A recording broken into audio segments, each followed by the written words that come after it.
السلام علیکم دوستو، میں ہوں ایڈوکیٹ عمران ڈوگر اور آج کا جو کیس سٹڈی ہے اس کا نام میں بتانا چاہتا ہوں وہ ہے حسینہ واجد۔ شیخ حسینہ واجد دوستو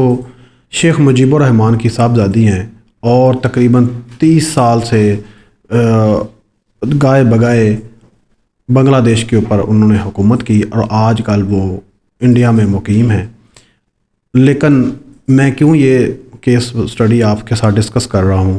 کیونکہ یہ کیس سٹڈی پوری دنیا کا مرکز یا اس کو دیکھنے کے لیے اس وجہ سے بنی، اور خاص کر پاکستان انڈیا کے لیے مشہور اس وجہ سے ہوئی کہ جب انہیں سزا دی جا رہی تھی تو سزا دیتے ہوئے ہال میں بیٹھے ہوئے وکلاء اور سائلین اور باہر عدالت کے بعد جتنے بھی عوام کے بندے جو لوگ کھڑے ہوئے تھے، بنگلہ دیشی کھڑے ہوئے تھے، انہوں نے میں ایک خوشی کا سما اور انہوں نے تالیاں تک بجائیں۔ تو یہ کیوں ہوا دوستو؟ پاکستان اور بنگلہ دیش یا انڈیا، جب یہ پاکستان اور انڈیا علیحدہ علیحدہ ہو رہے تھے، دو ملک بن رہے تھے، تو ایک کریکٹر تھا گاندھی۔ وہ یہ چاہتے تھے کہ اکھنڈ بھارت کا ایک ان کا نعرہ تھا اور اس کے لیے بڑی جدوجہد بھی انہوں نے کی، بہت زیادہ اقدامات کرنے کی کوشش کی۔ لیکن جواہر لال نہرو نے ایک پورا گروپ بنا لیا اور اپنی ایک آئیڈیالوجی انہوں نے پیش کی اس وقت کہ یہ جو جتنے ایریا اور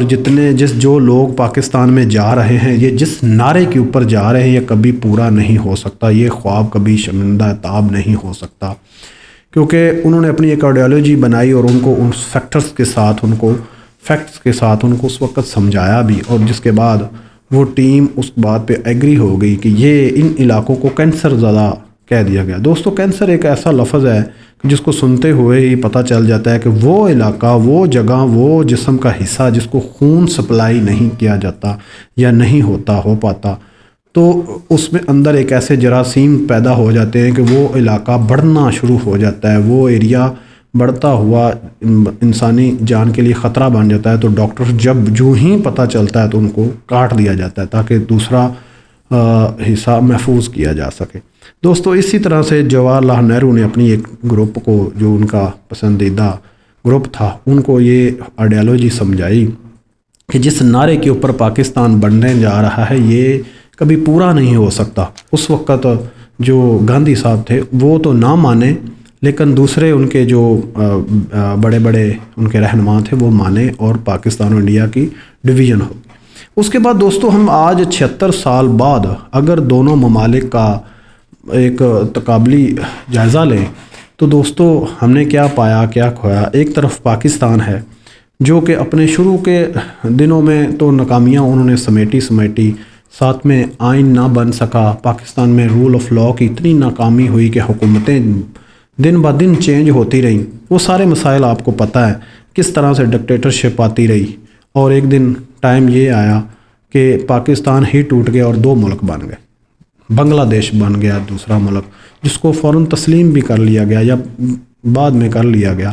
اور جو شیخ مجیب الرحمان صاحب نے جو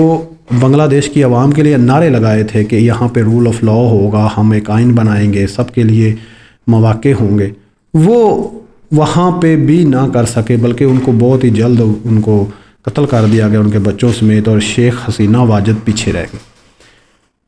دوستو بنگلہ دیش نے بھی ویسے ہی کیا کہ آج تک نہ وہاں پہ کوئی ایسی عدالت بن سکی، نہ وہاں پہ وہ جو روزگار کے مواقع بتائے جا رہے تھے کہ ایکول ہم دیں گے، جس کی وجہ سے جو بنیادی ایک مسئلہ تھا پاکستان کے ساتھ کہ ایک نعرہ انٹروڈیوس کروایا جا رہا ہے کہ بنگلہ دیش والوں کے جو بنگالی ہیں، ان کی خون کی جو کمائی ہے وہ اسلام آباد وغیرہ میں لگائی جائے، جیسے آج ایک مقبول نعرے لگائے جاتے ہیں۔ تو وہ بنیادی وہ بھی وہاں پہ پورے نہ کر سکے اور کوٹا سسٹم سٹارٹ کر دیا گیا شروع سے ہی کہ کوٹے کے تحت ان لوگوں نے جن لوگوں نے وہاں پہ بنگلہ دیش بنانے میں مدد کی یا اس پارٹی میں تھے، خاص کر اس پارٹی میں جس کو حسینہ واجد اب ہیڈ کر رہی ہیں، جس کو عوامی لیگ کہا جاتا ہے، تو ان لوگوں کو عہدے دینے شروع کر دیے گئے، جابس دینا شروع کر دی۔ یہ تقریباً 30 سے 40% بنتے ہیں، اور یہ ہر سال اس طرح سے۔ لیکن اسی طرح سے سیم جیسے پاکستان میں ہو رہا تھا کہ کسی کا کبھی فوج آ جاتی تھی، کبھی ڈکٹیٹرشپ، کبھی خالدہ ضیاء آ جاتی تھی، تو حسینہ واجد سزائیں بھگتنا یا ملک سے باہر ہوتی تھی، اور جبری جسے کہتے ہیں جلا وطن، جب حسینہ واجد آ جاتی تھی تو جو خالدہ ضیاء ہے وہ جبری دوسرے ملکوں میں اپنی زندگی گزارتی تھی۔ اسی طرح سے یہ سلسلہ چلتے چلتے دوستو اس لیول پہ آ گیا کہ جب 2007 میں دوبارہ حسینہ واجد اقتدار میں آئیں، اس کے اوپر بھی بڑے کویسچننگ ہوئی، ان کے جو الیکشن تھے وہ فیئر نہیں مانے گئے، لیکن فوج اور دوسرے اداروں کے تحت انہوں نے حکومت تو بنا لی، ساتھ ہی ساتھ انہوں نے 2010 میں ایک ایسی عدالت بنائی جو کہ انٹرنیشنل لاز کو انہوں نے وائلیٹ کرتے ہوئے تمام جمہوری اصولوں کو بھی وائلیٹ کیا، اور صرف اپنے مخالفین کو ٹارگٹ کرنے کے لیے ہی بنائی گئی، اور اس میں سزائیں 100% ان کا اسکیل رکھا گیا کہ جیسے جیسے لوگ، نہ کو بزرگ چھوڑا گیا نہ کو جوان، اور جس کو بھی یعنی جیسے پنجاب میں آج کل آپ سمجھ سکتے ہیں کہ بہت سارے ادارے بن گئے کہ جن کو ٹرائل چلنا ہے اور ان کے اوپر سزا بھی کنفرم ہوئی، سزائے موت تک دی گئی۔ دوستو بات کرنے کا مقصد یہ ہے کہ اسی طرح سے پاکستان کو اگر دیکھا جائے تو ایک بھی حکومت اس طرح سے جمہوری 14 سال لوگوں کو سزا ہو جاتی ہے اور بعد میں کہا جاتا ہے یہ سیاسی سزا تھی، دوسری طرف لوگوں کو سزائے موت بھی ہوگی، بھٹو صاحب کو سزائے موت ہوگی، ان کی پھانسی کے اوپر عمل درآمد ہو چکا، لیکن آج کہا جا رہا ہے کہ وہ تو ساری سیاسی اور غلط تھی۔ اسی طرح سے دوسرے لوگوں حکومتیں توڑ دی، نواز شریف صاحب کی حکومت توڑ دی گئی، اور اس کے آج کل جو لیٹسٹ کرنٹ آپ سب کو پتہ ہے کہ جس کو ہم اوپنلی بولنے کی بھی اجازت نہیں ہمیں، کہ عمران خان کو وہ رکھا ہوا ہے، کل کو کہیں گے کہ اس کو بھی، جتنے بھی یہ کیسز ہیں 200 کیسز ہیں، یہ تو سارا جعلی۔ تو یہ کیوں ہو رہا ہے؟ بات یہ ہے کہ دوسری طرف انڈیا ہے جہاں پہ ایک رول آف لا دیکھا جا رہا ہے، امن دیکھا جا رہا ہے، ایک جمہوری، وہ اپنے آپ کو پراؤڈلی پوری دنیا میں دنیا کی سب سے بڑی جمہوریت کہتے ہیں، وہاں کے جو عدالتیں ہیں، وہاں کی فوج کا جو سربراہ ہے اس کے نام تک کا نہیں پتہ، اور دوسری طرف ہے پاکستان جو بنا، جو ٹوٹا پھوٹا میں ملا بھی، اس کو بھی ہم سنبھال نہ سکے، اور علیحدہ ہونے کے باوجود بنگلہ دیش میں بھی ایک ایسی عدالت نہ بنا سکے، ایک ایسا ادارہ نہ بنا، الیکشن کمیشن نہ بن سکا، جو آئیڈیا اور جو نعرے لگا کے شیخ مجیب الرحمان نے ایک پورا ملک بنا لیا اپنے لیے، لیکن وہاں پہ عمل درآمد زیرو نظر آتا ہے کہ ایک عدالت بھی نہ بن سکی کہ جس کے اوپر سب کو یقین ہو۔ آج حسینہ واجد کو اسی عدالت نے سزا دے دی جو کبھی انہوں نے جج رکھے ہوئے تھے صرف اور صرف پپٹ کی طرح دوسروں کو سزائیں سنانے کے لیے، آج اسی ججز نے، انہی لوگوں نے، انہی آفیسرز نے جو کبھی ان کے سپورٹ میں ہوا کرتے تھے، جو فوجی، جو وہاں کے پولیس آفیسرز، وہ گواہیاں پیش کر رہے ہیں کہ حسینہ واجد نے آرڈرز دیے کہ عام سویلینز کو بے دردی سے قتل کر دیا گیا، اور ان کے اوپر 1400-1500 انسانوں کو قتل کرنے کا الزام ہے، جس کو حسینہ واجد نے ٹوٹلی جھٹلایا ہے اور سیاسی بیسڈ ایک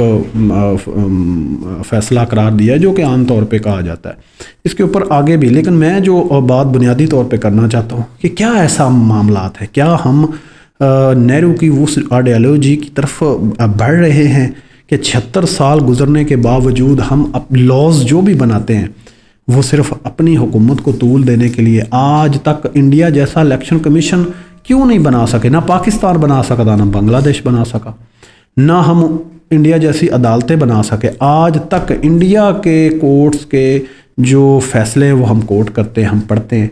کیا پاکستان کی عدالتیں ایسا نہیں کر سکتی؟ نہیں۔ یہی وجوہات ہیں کہ جب اقتدار کو آپ طول دیتے ہیں اس کے بعد اس میں خرابیاں ہی پیدا ہوتی ہیں۔ جو نعرہ پاکستان بنتے وقت لگایا گیا تھا، جو آئیڈیالوجی دکھائی گئی تھی، وہ کدھر ہے؟ وہ تو آج تک لوگوں کے نصیب میں نہ ہوئی۔ اسی وجہ سے بنگلہ دیش بھی علیحدہ ہوا، اور بنگلہ دیش میں جاتے ہوئے پھر وہی۔ لہٰذا حالات ویسے کے ویسے ہی ہیں۔ کیا میں کویسچننگ جو لوگوں کے لیے چھوڑ رہا ہوں، جو سوال چھوڑ رہا ہوں، کیا نہرو اور اس کے دوستوں کا جو خیال تھا وہ کیا سچ ہے کہ یہ جو نعرہ ہے جس کی طرف یہ لوگ بھاگ جائیں، ان کو وہ نہیں کبھی شرمندہ تاب ہوگا، اور یہ ناکامی کے علاوہ ان کی نصیب میں کچھ نہیں ہے؟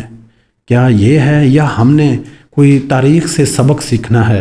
کیا بنگلہ دیش کی عوام، پاکستان کی عوام کہ لوگوں نے کوئی سبق تاریخ سے سیکھنا اور نہرو اور اس کی آئیڈیالوجی کو جھوٹا قرار دینا ہے اور ایک ویلفیئر اسٹیٹ بنانی ہے. کہ دوسری طرف ہم دیکھتے ہیں کہ انڈیا کے ایک سیکولر انہوں نے کسی حد تک اپنے آپ کو لوگوں دنیا میں منوایا ہے. آج پرامن بھی ہے، ان دونوں ممالک سے بہتر ہے. G20 کا وہ رکن بن چکا ہے. لوگوں کی آنکھوں میں آنکھیں ڈال کے آپ دیکھیں کہ رشیا سے بھی تجارت کر رہا ہے، ایران سے بھی انہوں نے تیل لیا، ہم اپنے ہمسائے سے بھی نہیں لے سکتے. تو یہ سوال ہیں، ان سوالوں کے جواب ہم نے ڈھونڈنے ہیں، یا اسی طرح سے نظام چلنے دینا ہے کہ جس طرح سے عام طور پہ ایک اصطلاح پیش کی جاتی ہے کہ ہم ایک ہاسپٹل تک نہیں بنا سکے ایسا کہ جس پہ اپنا علاج کرا سکیں. ہم آج تک الیکشن کمیشن نہ بنا سکے جس میں ہم اعتماد کے ساتھ الیکشن ہی لڑ سکیں. حالات یہ ہمیں سوچنے چاہیے اور اس کے اوپر ذرا تاریخ سے ہی کچھ نہ کچھ سیکھنے کی کوشش کریں. جس طرح سے تاریخ کہا جاتا ہے کہ بڑی ظالم ہوتی ہے، کیا آج حسینہ واجد جہاں پہ ہو سکتی جسے اپنے ہی ملک سے بھاگنا پڑا اور کسی دوسرے ملک میں، جو کہ عام اس وقت کہا گیا تھا کہ یہ کافر ہے ملک ہے، یہ خراب ملک ہے، وہاں پہ جا کے پناہ لینی پڑی جس کو انڈیا کہتے ہیں اور جسے ہم بھی دشمن سمجھتے ہیں. اور دوسری طرف کیا اس کی جگہ کبھی ہم بھی نہ آ جائیں؟